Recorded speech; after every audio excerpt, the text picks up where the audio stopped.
Good morning. Good morning बच्चों। अ, मैं सीमा यादव, आपकी विज्ञान की teacher, new Sion municipal secondary से। बच्चों, आज हम लोग विज्ञान भाग 1 का जो अपना पाठ तीसरा है, धारा विद्युत, उस वही देखने वाले हैं। धारा विद्युत से बच्चों हम लोग कौन कौन से टॉपिक कवर करेंगे, पहले आप लोग वो जान लीजिए। तो धारा विद्युत में बच्चों आज हम लोग चालक और विद्युत रोधी देखने वाले हैं, यह घटक कवर करेंगे। फिर उसके बाद श्रेणी क्रम संयोजन और अपना जो स्वाध्याय है उसका प्रश्न क्रमांक 1। ठीक है। तो अब हम लोग डायरेक्ट अपने टॉपिक पे बढ़ते हैं, चालक और विद्युत रोधी। तो चालक का क्या अर्थ होता है बच्चों? चालक मतलब विद्युत चालक, तो या फिर उसको हम सुचालक भी बोलते हैं। तो बच्चों, वह पदार्थ जिसमें विद्युत धारा का प्रवाह आसानी से होता है उसको चालक पदार्थ कहते हैं। देखो, किसी भी हम लोग ने लास्ट क्लास में देखा था किसके बारे में, मुक्त इलेक्ट्रॉन के बारे में। तो किसी भी पदार्थ में बच्चों जो विद्युत धारा प्रवाहित होती है वह किसके कारण होती है? मुक्त मुक्त इलेक्ट्रॉनों के कारण। तो जो इलेक्ट्रॉन है वह जब तक उनके ऊपर विभवांतर प्रयुक्त नहीं होता तब तक वो ऐसे ही स्वतंत्र रूप से परिभ्रमण करते रहते हैं उस चालक में। जब उनके ऊपर विभवांतर प्रयुक्त होता है बच्चों तो वह एक दिशा में बहने लगते हैं, तो तभी विद्युत धारा उसमें प्रवाहित होती है। तो बच्चों, चालक पदार्थों के जो उदाहरण है वह है चांदी, तांबा, एल्यूमिनियम, ये सब है सुचालक के उदाहरण। उपयोग, अभी सुचालक का उपयोग, चालक पदार्थ का बच्चों उपयोग क्या होता है?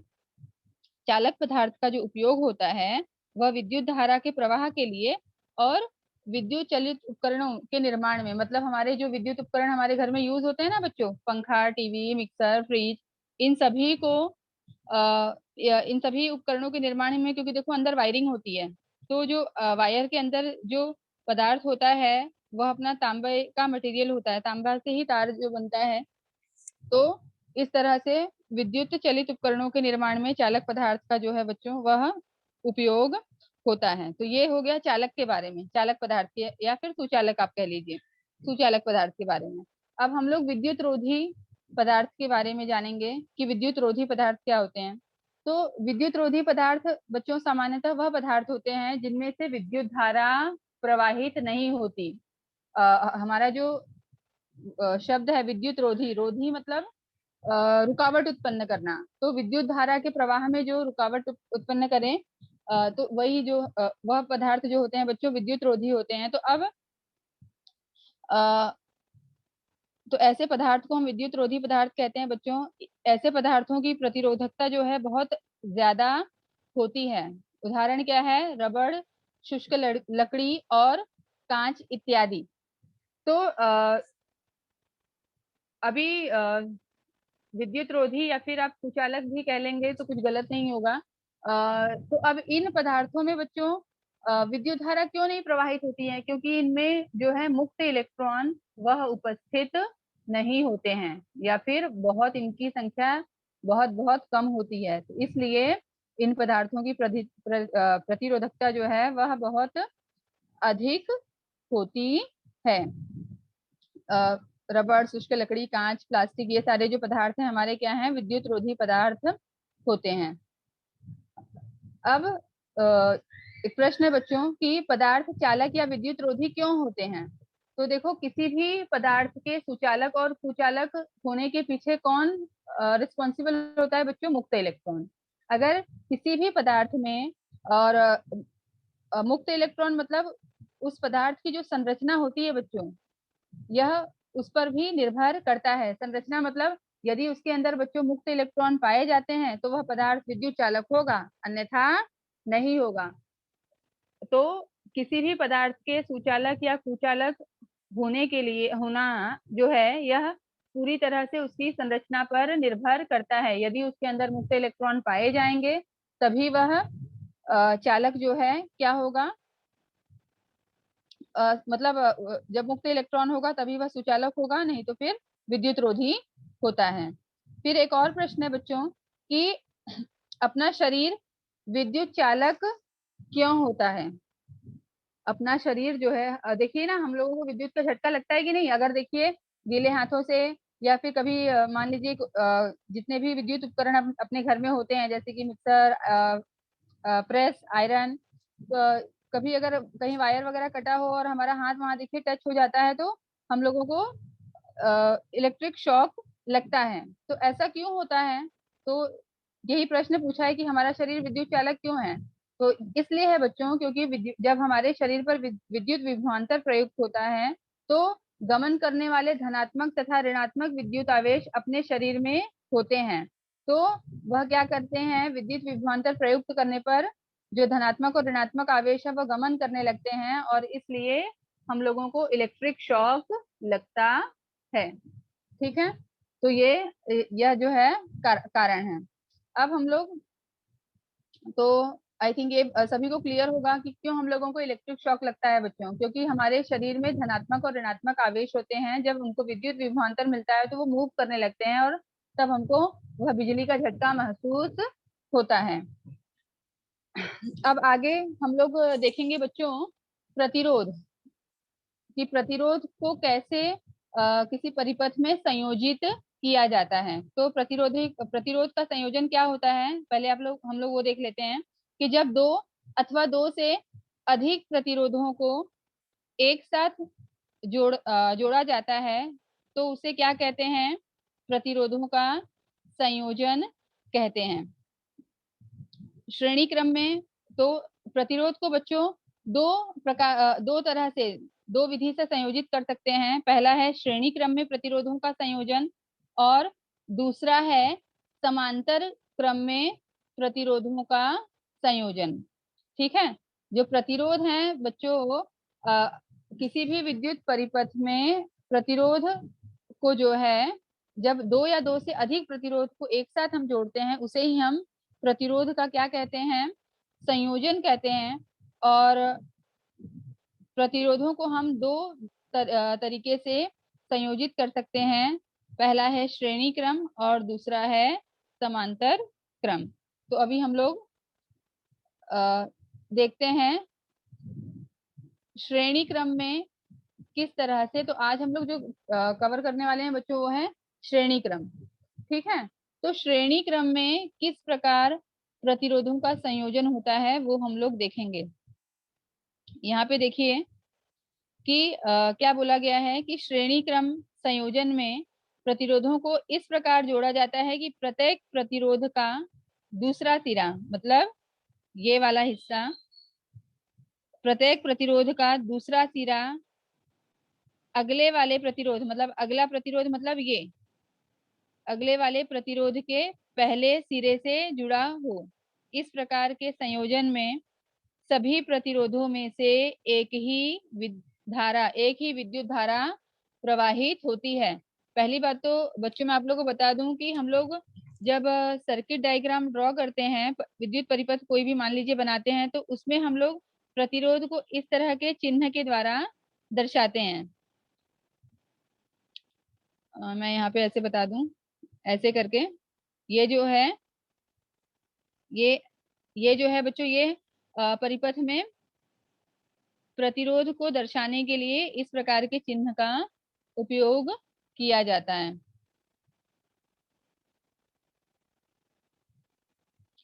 तो श्रेणी क्रम में क्या होता है बच्चों कि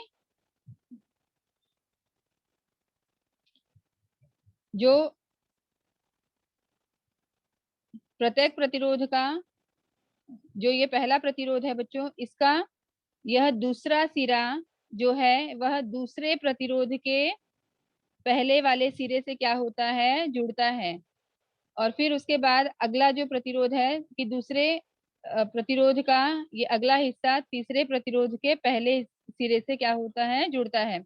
और अगर सामान्य भाषा में मैं कह लूँ तो एक के बाद एक बच्चों, सीरियली एक के बाद एक जो है प्रतिरोध क्या होते हैं, जुड़ते चले जाते हैं। इस प्रकार के संयोजन को ही हम क्या बोलते हैं, श्रेणी क्रम संयोजन।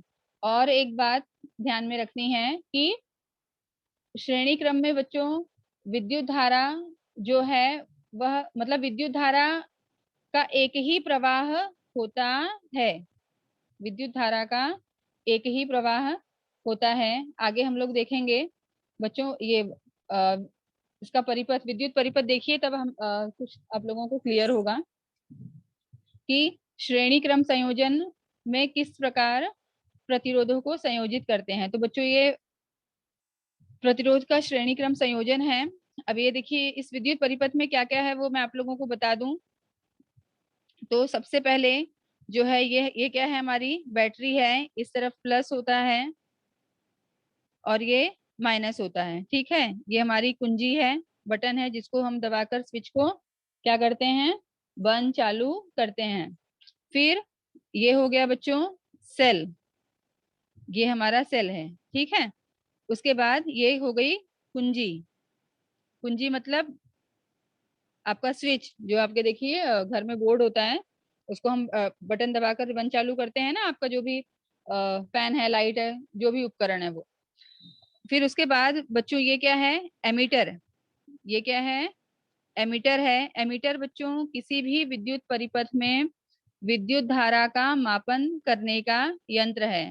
उस किसी भी परिपथ में से कितनी विद्युत धारा प्रवाहित हो रही है उसको नापने का काम जो है किसके द्वारा होता है, अमीटर के द्वारा। अमीटर के द्वारा बच्चों होता है।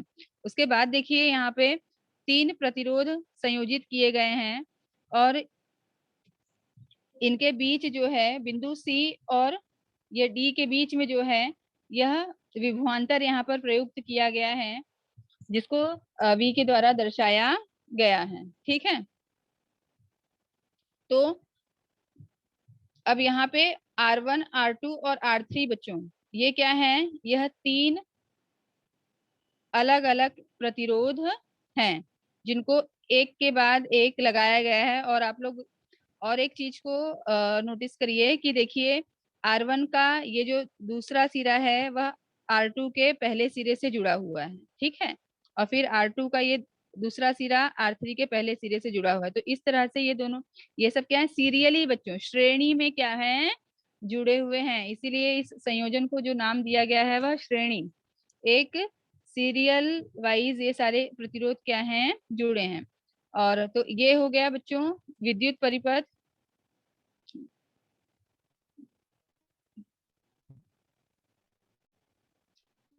तो ये हम लोगों ने देखा विद्युत परिपथ के बारे में कि ये था हमारा सेल। मैं फिर से रिपीट करती हूँ, सेल, ये कुंजी, ये अमीटर जो विद्युत धारा का मापन करता है, ये विभवांतर प्रयुक्त करने के लिए बिंदु सी तथा डी के बीच में, और ये हमारे हैं R1, R2, R3।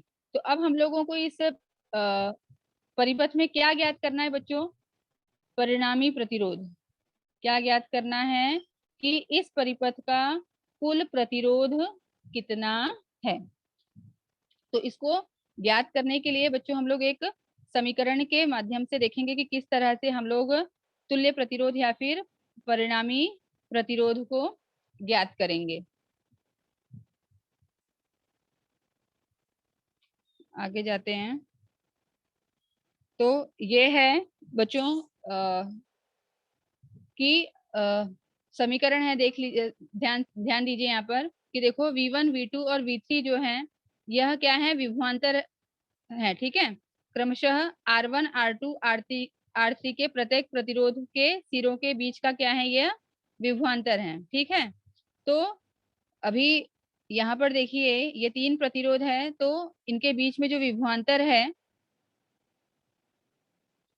वह क्या होगा, V1, V2 और V3। ठीक है, तो कुल तीनों विभवांतरों का जो बच्चों मतलब इन तीनों प्रतिरोध के बीच में कितना विभवांतर प्रयुक्त हो रहा है, तो इन V1, V2, V3 का हम क्या करेंगे, योग करेंगे, योगफल करेंगे। तो हम लोग को पता चलेगा कि कुल कितना विभवांतर R1, R2 और R3 के प्रत्येक के बीच में क्या हो रहा है, प्रयुक्त हो रहा है। तो यहाँ पे देखिए हमने लिखा है V बराबर V1 plus V2 plus V3। V1 क्या है, R1 के मध्य, R1 प्रतिरोध का क्या है, विभवांतर। V2 जो है यह R2 प्रतिरोध के मध्य प्रयुक्त विभवांतर हाँ का विभवांतर, और V3 जो है R3 का विभवांतर बच्चों। ठीक है, तो V बराबर V1 प्लस V2 प्लस 3। अब यहाँ पे RS क्या है बच्चों? RS जो है यह C तथा D के मध्य क्या है? 3 प्रतिरोधों का परिणामी प्रतिरोध है। C तथा D के मध्य 3 प्रतिरोधों का परिणामी प्रतिरोध है। बताया यहाँ पे आप लोगों को बताया कि जो RS होगा बच्चों, यह क्या है? RS क्या होगा? R1 plus R2 plus R3 करेंगे तो जाके हम लोगों को यह परिणामी प्रतिरोध मिलेगा। तो किस प्रकार से RS निकलेगा हम लोग वही आगे समीकरण में देखने वाले हैं। तो ओहम के नियम के अनुसार बच्चों, ओहम का नियम हम लोगों ने लास्ट क्लास में पढ़ा है। तो V बराबर IRS। अभी यहाँ पे IRS क्यों लगाया गया है? यह कुल विभवांतर है। तो कुल विभवांतर जो है वह C तथा D के बीच कितना प्रयुक्त हो रहा है, तो इसलिए यह RS है यहाँ पे। ठीक है, तो अभी ओहम के नियम के अनुसार V बराबर क्या है? IRS आ गया। तो V1 का मान कितना होगा? V1 बराबर IR1, V2 बराबर IR2 और V3 बराबर IR3। और यहाँ पे बच्चों आप लोग को क्वेश्चन आ रहा होगा कि I जब V1 यहाँ पे V1 चेंज हो रहा है, V2 हो रहा है, V3 R1 R2 R3, तो I यहाँ पे सब जगह I क्यों लिखा हुआ है? मतलब I के साथ I1 I2 I3 क्यों नहीं लिखा हुआ है? ऐसे प्रश्न आपके दिमाग में आ रहा होगा। तो बच्चों श्रेणी क्रम संयोजन में विद्युत धारा का प्रवाह जो है वह क्या होता है? केवल एक ही होता है। इसलिए विद्युत धारा जो है वह समान ही प्रवाहित होती है सारे प्रतिरोध में से। तो इसलिए ये है IR1 IR2 और V3 बराबर IR3। अब इन सारे मानों को बच्चों हम लोग कहाँ पर रखेंगे? ये समीकरण 1 में। किसमें रखेंगे? समीकरण 1 में रखेंगे। तो देखते हैं कि हम लोगों को क्या मिलेगा। आई होप कि आप लोगों को यहाँ तक समझ में आ गया होगा कि किस प्रकार V1 V2 V3 आया और R1 R2 R3 तो हमारे परिपथ में है। तो V1 V2 V3 जो है वह जो 3 प्रतिरोध हैं R1 R2 R3 उनके ऊपर उनका विभवांतर है। ठीक है, और कुल विभवांतर ज्ञात करना है। तो हम लोग के पास ओहम का नियम है IR, V बराबर IR, ये हम लोगों ने ओहम के नियमानुसार देखा था। तो फिर उसके बाद 3 जो प्रतिरोध हैं उनका आ गया विभवांतर जो है वैल्यू हम लोग रख लेंगे इसमें। V1 बराबर IR1, V2 बराबर IR2 और V3 बराबर IR3। अब हम लोग आगे बढ़ते हैं कि समीकरण 1 में हम लोगों ने वो मान रखा। ठीक है, तो समीकरण 1 में जब हम लोग मान रख रहे हैं, समीकरण 1 क्या था बच्चों? V बराबर V1 plus V2 plus V3 था। ठीक है, समीकरण 1 यही था ना, V बराबर V1 plus V2 plus V3। तो इस V की जगह हमने क्या रखा? IRS वैल्यू यहाँ पे हम लोग को पुटअप करना है। V1 की जगह हमने रखा IR1, V2 की जगह IR2 और V3 की जगह IR3। अब बच्चों यहाँ पे सब जगह I जो है क्या है? ये देखो इन तीनों में I जो है कॉमन है। तो हम लोग क्या करेंगे? IRS बराबर I को क्या कर लेंगे हम लोग? कॉमन बाहर निकाल लेंगे। तो R1 plus R2 plus R3। ठीक है, तो अब I जो है यहाँ कोष्ठक के बाहर आ गया और यहाँ भी I है, तो ये I और ये I क्या हो जाएगा बच्चों? कैंसल हो जाएगा। ठीक है, तो फिर हम लोग को ये समीकरण मिलेगा RS बराबर R1 plus R2 plus R3। ये यहाँ पे जो स्मॉल s है बच्चों, इसका अर्थ होता है सीरियली रेजिस्टेंस। इसका अर्थ होता है सीरियली की रेजिस्टेंस इन सीरीज, श्रेणी क्रम में प्रतिरोध, परिणामी प्रतिरोध। इसलिए यहाँ पे यह स्मॉल s दर्शाया गया है कि यह परिणामी प्रतिरोध जो है बच्चों वह किसी भी परिपथ में जितने भी प्रतिरोध लगाए जाते हैं उनके योगफल के बराबर होता है। और अगर मान लीजिए कि n नंबर ऑफ प्रतिरोध जो हैं वह श्रेणी क्रम में संयोजित किए गए हों, तो क्या सूत्र होगा? RS बराबर R1 plus R2 plus R3 plus जितने भी प्रतिरोध हों प्लस RN, मतलब टिल लास्ट नंबर ऑफ जितना भी प्रतिरोध उसमें परिपथ में जोड़ा गया होगा। ठीक है बच्चों, तो ये हो गया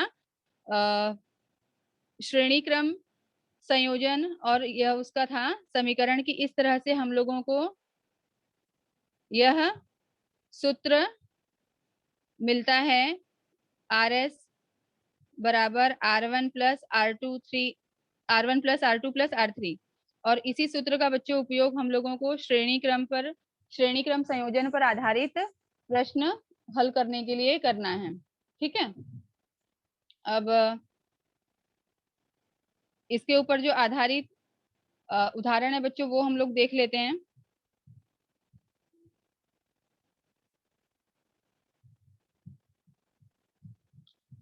हाँ, यहाँ पे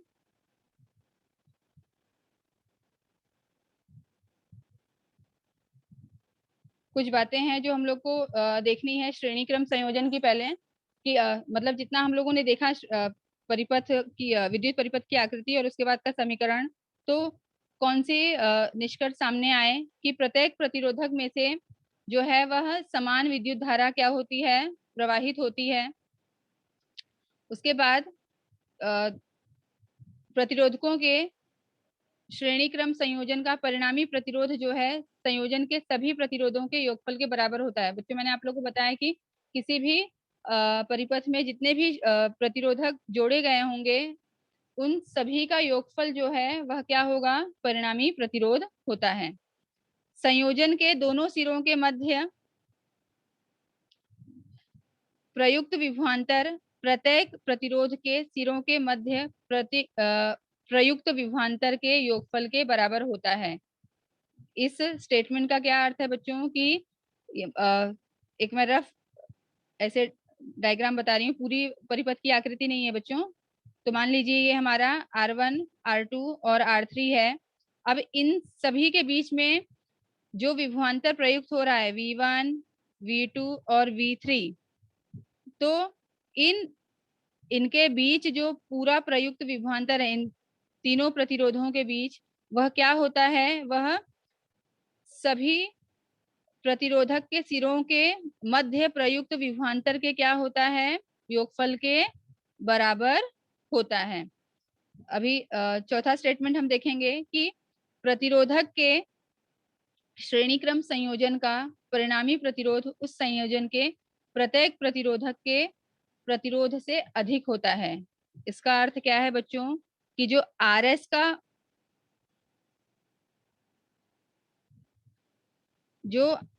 RS का वैल्यू होगा बच्चों, वह हमेशा क्या होगा, अधिक होगा। किससे, कि उस परिपथ में जो भी प्रतिरोधक जोड़े गए होंगे उनसे।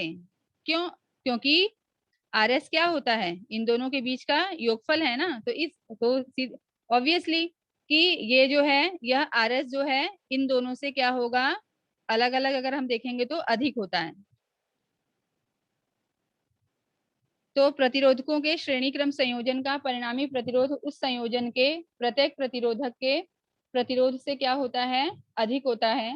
और परिपथ का प्रतिरोध बढ़ाने के लिए इस संयोजन का उपयोग किया जाता है। किसी भी विद्युत परिपथ में बच्चों अगर हम लोगों को प्रतिरोध बढ़ाना है तो वहां पर हम श्रेणी क्रम संयोजन इस पद्धति का उपयोग करते हैं।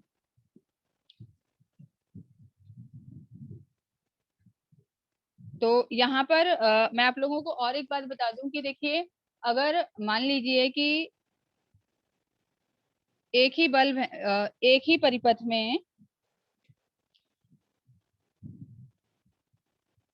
ये जो है ये यहाँ पे 3 प्रतिरोध हैं। ठीक है, ये प्रतिरोध जो है मान लीजिए ये हमारे क्या है, यहाँ पे आपने बल्ब लगाए हुए हैं। क्या लगाया हुआ है, बल्ब लगाया है ऐसे करके तीनों सिरों पे। तो अब जो है यहाँ भी एक बल्ब है और यहाँ भी है। तो बच्चों अब जो पहला बल्ब है ना उसका प्रकाश जो है वह क्या होगा, मतलब पहला बल्ब जो है वह अधिक प्रकाश से प्रकाशित होगा उसके तुलना में, मतलब किसकी तुलना में, दूसरे वाले के। फिर दूसरा वाला अधिक प्रकाशित होगा तीसरे वाले की तुलना में। ऐसा क्यों, क्योंकि बच्चों विद्युत धारा का एक ही प्रवाह क्या होता है, यहाँ पे प्रवाहित होता है। तो इसलिए पहले वाले को विद्युत धारा अधिक मिलती है, फिर दूसरे वाले को, फिर तीसरे वाले को। इस तरह से ये श्रेणी क्रम संयोजन जो है यह होता है। अब हम लोग आगे श्रेणी क्रम संयोजन पे आधारित बच्चों उदाहरण जो है वह देखने वाले हैं।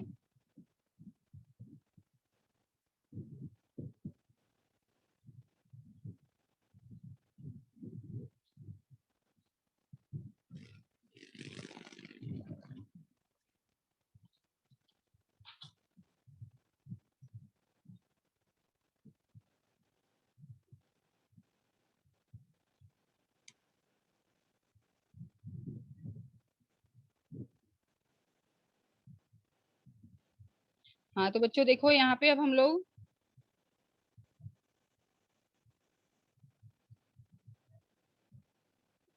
श्रेणी क्रम पर आधारित कुछ उदाहरण हम लोग देखने वाले हैं। सवाल क्या है बच्चों कि यदि 15 ओहम, 3 ओहम और 4 ओहम के 4 ओहम के 3 प्रतिरोधक श्रेणी क्रम में संयोजित किए गए हैं तो उस परिपथ का परिणामी प्रतिरोध ज्ञात कीजिए। और एक बात बच्चों की प्रतिरोध की जो इकाई होती है वह बच्चों ओहम होती है। ये जो चिन्ह है इसको हम लोग क्या पढ़ते हैं, ओहम पढ़ते हैं। तो अभी पहले तो प्रश्न में जो दिया गया है हम लोग उसको बच्चों क्या कर लेंगे, सवाल हल करने का सबसे पहले आप लोगों को क्या करना है कि जो प्रश्न में हम लोग को दिया गया है गिवन वो हम लोगों को लिख लेना है। तो R1 बराबर 15 ओहम, R2 बराबर 3 ओहम और R3 बराबर कितना, 4 ओहम। ठीक है। तो अभी हम लोगों ने क्या देखा कि परिणामी प्रतिरोध हम लोग को यहाँ पे क्या ज्ञात करना है बच्चों, परिणामी प्रतिरोध ज्ञात करना है जो है RS बराबर क्वेश्चन मार्क है। तो RS को हम क्या किसके रूप में जानते हैं, परिणामी प्रतिरोध मतलब कुल पूरा उस परिपथ का कुल प्रतिरोध कितना होगा हम लोग को वो ज्ञात करना है। तो हम लोगों को अभी समीकरण के द्वारा हम लोगों ने सूत्र निकाला R1 plus R2 plus R3। ठीक है। तो अभी हम लोग इसमें इस सूत्र में जो बच्चों क्या कर लेंगे, वैल्यू पुटअप कर लेंगे। R1 का मान कितना है 15 ओहम, R2 का 3 ओहम और R3 का जो है वह 4 ओहम है। ठीक। तो 15 धन 3 धन 4, 15 3 8, 15 3 18 सॉरी, और 18 और 4 बच्चों 22। तो RS बराबर कितना मिल गया हम लोगों को, 22 ओहम। बहुत सिंपल है बेटा एकदम, बोलते हैं ना कि इस चैप्टर का सबसे सिंपल टाइप का ये प्रॉब्लम है। सूत्र भी एकदम सरल है, डायरेक्ट मतलब डायरेक्ट क्वेश्चन है, डायरेक्ट आपको वैल्यू दिया गया, जो वैल्यू दिया गया है वो आपको क्या करना है फॉर्मूला में पुटअप करना है और बस ये सिंपल सा जोड़ है और उसके बाद हम लोगों को आंसर आराम से मिल जा रहा है। तो इसलिए फिर आपको बाद में इस तरह से उत्तर लिखना है कि परिपथ का परिणामी प्रतिरोध जो है वह कितना है, 22 ओहम है। कितना है बच्चों, 22 ओहम। ये जो है 22 ओहम है। ठीक है। तो ये हो गया हमारा पहला उदाहरण। अब हम लोग बच्चों दूसरा उदाहरण देख लेते हैं। पहले प्रश्न देख लीजिए कि 16 ओहम और 14 ओहम के, 16 ओहम और 14 ओहम के दो प्रतिरोधक जो हैं श्रेणी क्रम में क्या किए गए हैं, संयोजित किए गए हैं। ठीक है। यदि उनके मध्य 18 वोल्ट का विभवांतर प्रयुक्त किया जा रहा है तो परिपथ में से प्रवाहित होने वाली विद्युत धारा हमको ज्ञात करनी है और प्रत्येक प्रतिरोधकों के मध्य का विभवांतर भी क्या करना है, ज्ञात करना है। ठीक। तो पहले फिर से मैं एक बार प्रश्न पढ़ती हूँ क्योंकि किसी भी सवाल को बच्चों हल करने के लिए आप लोग को प्रश्न पहले समझना चाहिए। तो यहाँ पे क्या बोला गया बच्चों की, देखो यहाँ पे R1 और R2 ऐसे दो प्रतिरोधक दिए गए हैं जिनका R1 का मान कितना है 16 ओहम और R2 का मान है 14 ओहम। तो इन दोनों प्रतिरोधकों को श्रेणी क्रम में जोड़ा गया है, मतलब ऐसे इस तरह करके जोड़ा लगाया गया। तो अब इनके मध्य कितना विभवांतर बच्चों प्रयुक्त हो रहा है? कुल जो विभवांतर इन दोनों के बीच में जो प्रयुक्त हो रहा है वह कितना हो रहा है? 18 वोल्ट का प्रयुक्त हो रहा है। ठीक, तो फिर इसमें से अब कितनी विद्युत धारा क्या होगी, प्रवाहित होगी? तो हम लोग को विद्युत धारा मतलब आई ज्ञात करना है यहाँ पर। और इन जो प्रतिरोध हैं R1 और R2, इनके मध्य का हमको क्या करना है? प्रत्येक प्रतिरोध का विभवांतर हम लोग को ज्ञात करना है। इसका मतलब कि हम लोग को V1 और V2 भी ज्ञात करना है। तो हम लोग आगे बढ़ते हैं। देखिए यहाँ पे क्या दिया गया है। तो जो प्रश्न में दिया गया है बच्चों, पहले हम लोग वो लिख लेते हैं। R1 बराबर कितना? 16 ओहम। R2 बराबर 14 ओहम। ठीक है, ये हमारे प्रश्न में दिया गया है।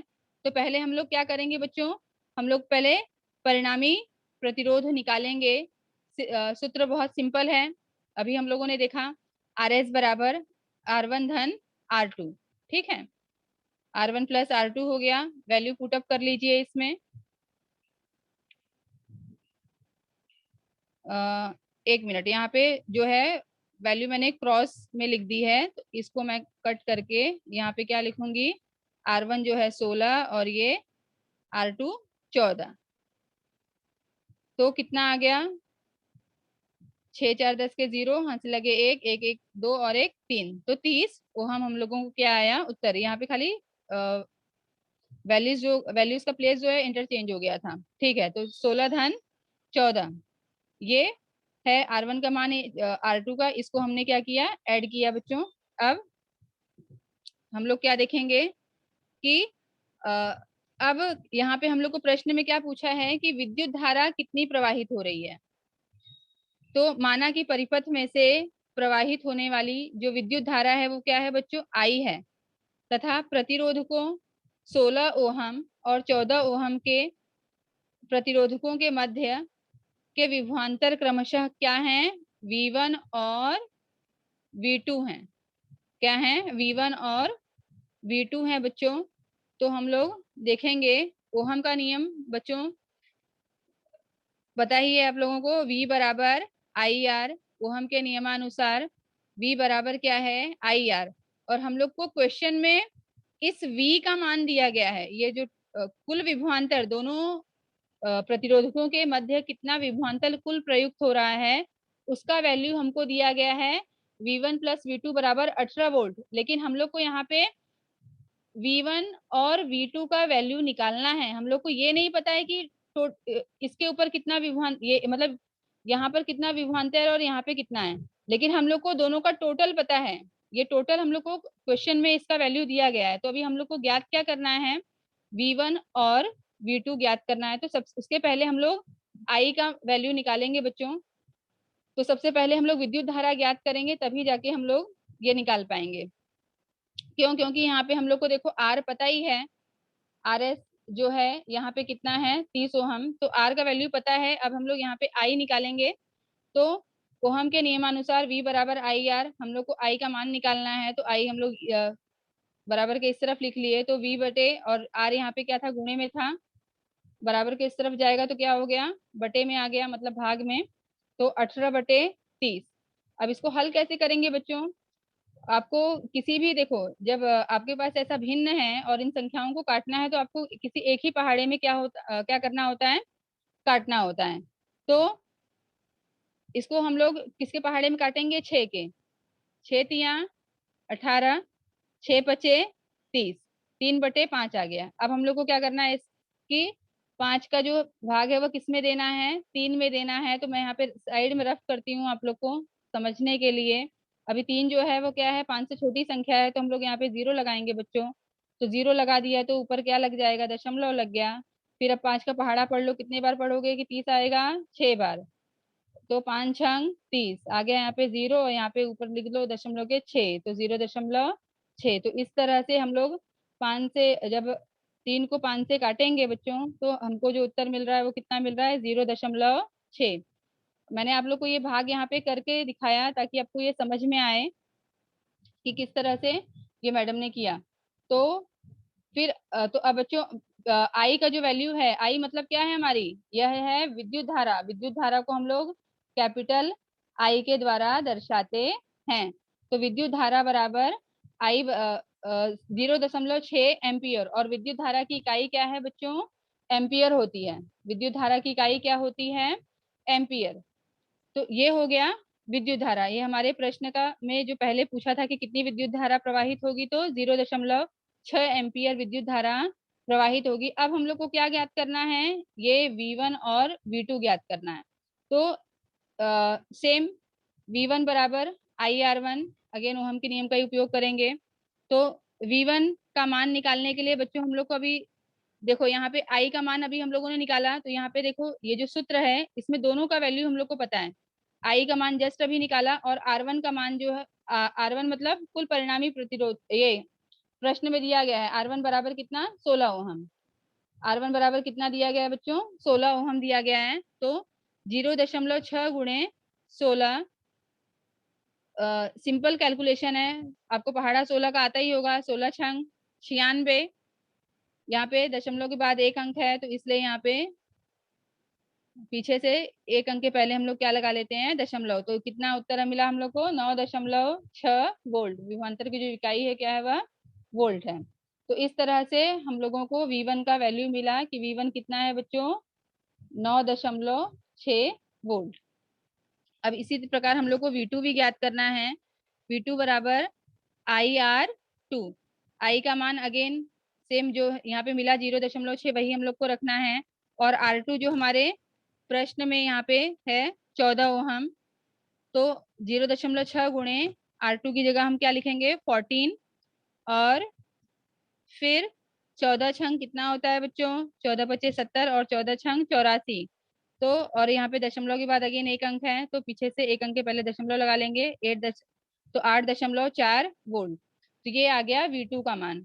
अभी हम लोग को V1 का मान कितना मिला, 9.6, और V2 का मान मिला बच्चों 8.4। अभी आपको पता करना है कि मतलब मेरा आंसर राइट है कि रॉन्ग है, ये V1 और V2 का। तो आपको बच्चों इन दोनों को ऐड करिए, और अगर आपका आंसर 18 आता है, मतलब अगर हमारा आंसर 18 आ रहा है, तो मतलब कि हम लोग का आंसर क्या है, करेक्ट है। तो हम लोग यहाँ पे साइड में एक ऐसे रफ कर लेते हैं, 9.6 धन 8.4, 6 4 10 के 0, हासिल लगे 1, 9 8 17, 17 और 1 18, 18.0। मतलब देखो हम लोग को प्रश्न में क्या बोला गया था, दोनों सिरों के मध्य कुल कितना विभवांतर प्रयुक्त हो रहा है, 18 वोल्ट।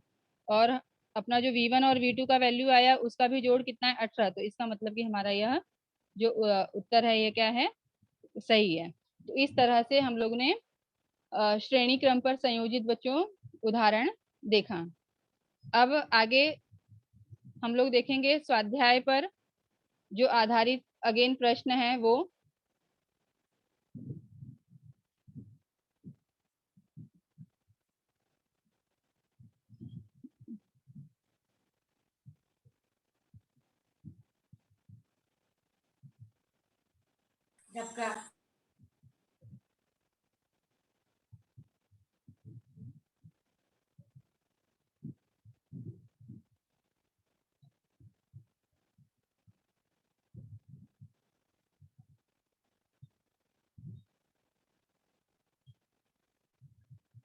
यहाँ पे देखिए बच्चों, ये एक चित्र दिया गया है। ये चित्र जो है घर का है, कि वहां पे देखिए कुछ कुछ उपकरण क्या किए गए हैं, परिपथ में जोड़े गए हैं, जैसे कि टीवी है, लैंप है, ठीक है। तो ये सारे जो उपकरण आप देख रहे हैं, इसमें अ, इसके इस चित्र पर आधारित बच्चों कुछ प्रश्न पूछे गए हैं। तो उन प्रश्नों के उत्तर हम लोग देखेंगे कि यह इस घर में ये जो उपकरण संयोजित किए गए हैं किस प्रकार हैं। तो हम लोग पहले पहला प्रश्न देखते हैं बच्चों, कि संलग्न चित्र में घर में विद्युत उपकरण परिपथ में संयोजित किए गए हैं, और इस पर आधारित प्रश्न है। तो पहला क्या है कि घर के विद्युत उपकरण कौन से क्रम में बच्चों संयोजित किए गए हैं। तो इस चित्र में जो है घर के जो उपकरण है बच्चों, यह समांतर क्रम में संयोजित किए जाएंगे, जिसको हम लोग समांतर क्रम संयोजन, प्रतिरोधकों का समांतर क्रम संयोजन बच्चों हम लोग कल आप लोग पढ़ोगे डिटेल में। तो अभी के लिए ये जान लीजिए कि यह जो जितने भी उपकरण हैं बच्चों यहाँ पर विद्युत उपकरण, यह समांतर क्रम में संयोजित किए गए हैं। और यहाँ पे दूसरा प्रश्न है कि सभी उपकरणों पर विभवांतर कैसा है। क्या प्रश्न है कि सभी उपकरणों पर विभवांतर कैसा है। तो बच्चों जब समांतर क्रम संयोजन में विभवांतर जो है वह होता है समान होता है।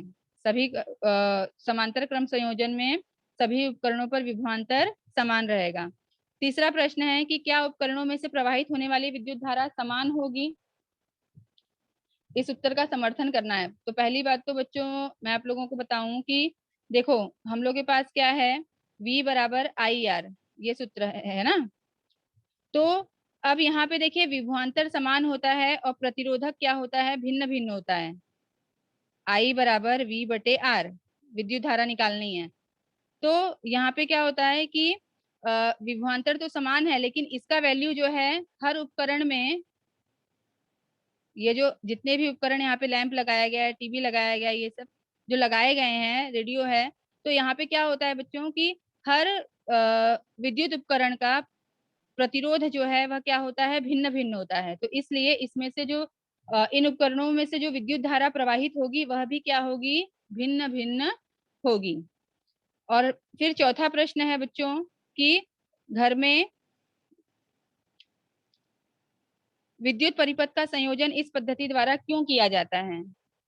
तो मान लीजिए कि अगर कोई भी उपकरण बंद पड़ जाता है, फॉर एग्जाम्पल टीवी अगर बंद पड़ गई तो बाकी सारे हमारे उपकरण घर के चालू रहे, लाइट, पंखा, मिक्सर, ये सब चालू रहे। इसलिए घर के जो उपकरण है, घर में जो वायरिंग की जाती है बच्चों, उनको श्रेणी क्रम समांतर क्रम में संयोजित किया जाता है। अगर श्रेणी क्रम में संयोजित करेंगे, अगर एक उपकरण बंद हुआ तो घर के सारे उपकरण बंद हो जाएंगे, कुछ भी काम नहीं करेगा। तो इसलिए समांतर क्रम संयोजन किया जाता है। फिर एक अगला प्रश्न है बच्चों की क्या इन उपकरणों में से टीवी बंद पड़ने पर संपूर्ण परिपथ खंडित होगा। तो इसका जो उत्तर है बच्चों, अगर मान ली यहाँ क्या बोला है कि यहाँ पे अगर टीवी जो है यह बंद पड़ गई तो क्या पूरा परिपथ खंडित होगा, तो नहीं खंडित होगा, क्योंकि सारे उपकरण जो है वह समांतर क्रम में संयोजित है। तो इस समांतर क्रम में के बारे में बच्चों आप लोग कल पूरे डिटेल में देखोगे। तो इस तरह से हम लोग का टॉपिक आज के खत्म हुआ। लेक्चर आपने लेक्चर सुना उसके लिए धन्यवाद बच्चों। आगे किसी को कुछ डाउट हो तो पूछो बेटा। यस, किसी को कुछ समस्या हो। Hello miss. हाँ बेटा बोलो। परिपथ मतलब परिपथ मतलब बेटा जैसे हमारे घर में देखो इतने सारे उपकरण रहते हैं ना, उन सभी को देखो वायर के द्वारा सब एक दूसरे से जुड़े हुए हैं कि नहीं जुड़े हैं। तो जो वायरिंग की जाती है जिसमें उसमें अलग अलग उपकरणों को एक साथ जोड़ा जाता है, वही होता है परिपथ, जिससे विद्युत धारा प्रवाहित होती है। परिपथ मतलब रास्ता, मतलब सामान्य भाषा में मैं आपको समझाने के लिए बोलूँ तो कि रास्ता जिससे विद्युत धारा क्या होती है, प्रवाहित होती है। Hello miss. यस बेटा। विभवांतर मतलब विभवांतर मतलब बच्चों हमारे जो विद्युत चालक है उसके बीच उसके अंदर बच्चों आवेश जो उत्पन्न होता है वो होता है विभवांतर। Yes miss, thank you miss. Okay.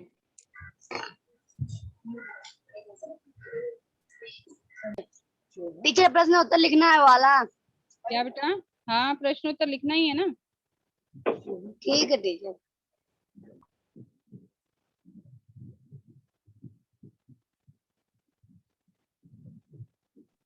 Pratima Thakur, mic unmute करो और पूछ लो बेटा क्या पूछना है।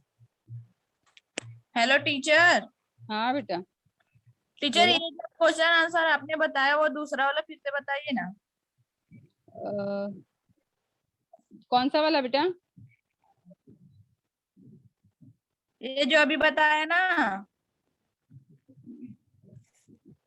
सभी उपकरणों पर विभवांतर कैसा होता है।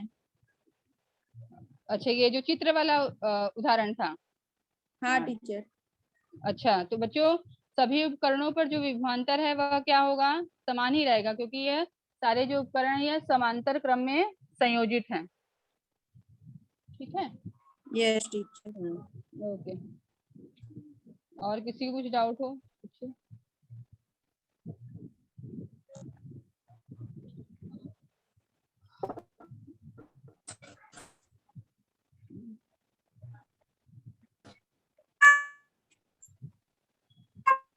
रेणुका, रेणुका चंपालाल, माइक अनम्यूट किया है, पूछ लो बेटा।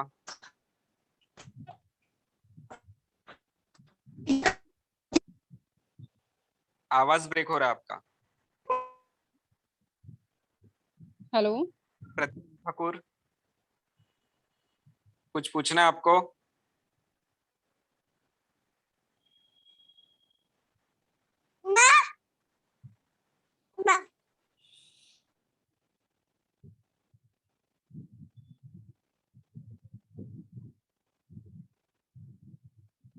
यस, और किसी को मिस डाउट हो है गया बेटा? है समय।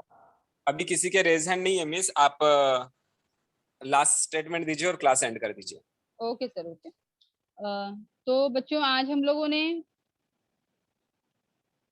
चालक पदार्थ के बारे में देखा, विद्युत रोधी पदार्थों के बारे में, कि चालक पदार्थों में से विद्युत धारा प्रवाहित होती है और विद्युत रोधी पदार्थों में से विद्युत धारा नहीं प्रवाहित होती है, उनके अंदर प्रतिरोधकता बहुत अधिक होती है। उसके बाद हम लोगों ने बच्चों प्रतिरोधकों का संयोजन देखा कि प्रतिरोधक जो है वह दो तरीके से संयोजित किए जाते हैं, श्रेणी क्रम और समांतर क्रम। इसमें से हम लोगों ने श्रेणी क्रम संयोजन आज